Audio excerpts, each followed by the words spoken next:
launch of the Ford Puma is being accompanied by a stunning TV advertising campaign. Steve McQueen has been put back into the driving seat, returning to our screens in a reworking of the 30-year-old cop thriller Bullitt. Background action.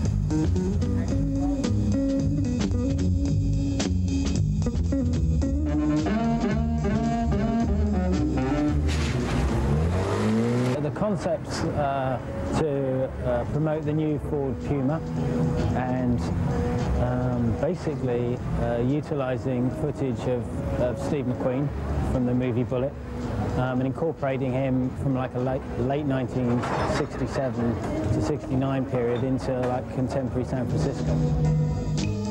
The idea came about when it was decided to find a suitable all-round spokesperson for the new car, and one who would be recognised all over Europe. We took the three themes that underlie the vehicle itself: its daring personality, its true style, and of course the exhilarating drive.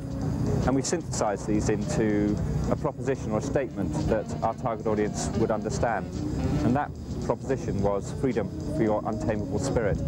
And it was the notion of untamable spirit, really, that led us to McQueen, because he was somewhat untamable, he had great spirit, and he loved motor cars. And so it just seemed natural that we should somehow use him. Steve McQueen was a perfect choice for the commercial, as apart from his universal appeal, he loved to drive. Filming in San Francisco now, in the past week of filming, I've almost felt like his presence in a kind of eerie way.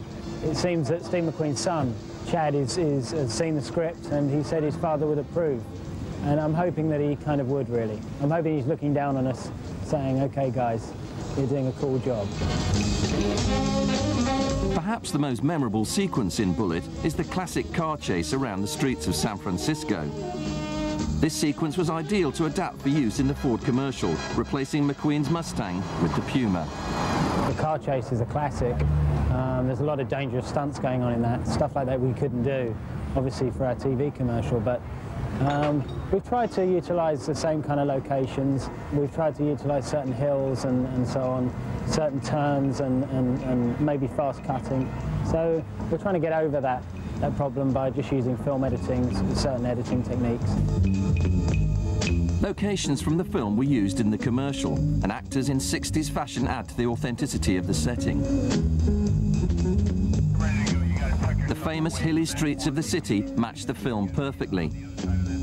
Shots had to be lined up exactly so that McQueen could be superimposed onto the picture. Video monitors were used to view the new footage mixed with the old. We had a great chase scene, which is perfect for driving shots of Steve to insert. The difficult bit was really the garage scene at the end, where he gets out of the car, looks at the bike. So we had to actually look through the film, actually find the right takes. That's why it was quite essential to line everything up to make sure that when we were filming, we were on the right side of the line, and we finished up in the right spot. It took some of the world's best film technicians 5 days to get the sequence into the can.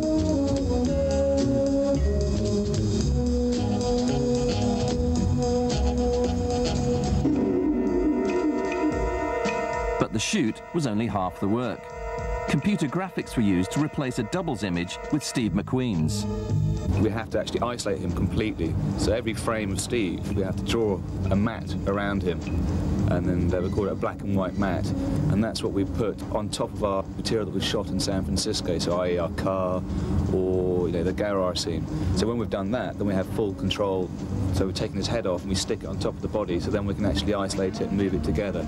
So they're like married together. The result is of such high quality that it is impossible to tell the difference between the two films shot almost 30 years apart. Lalo Schifrin's theme music from the original film adds the final touch.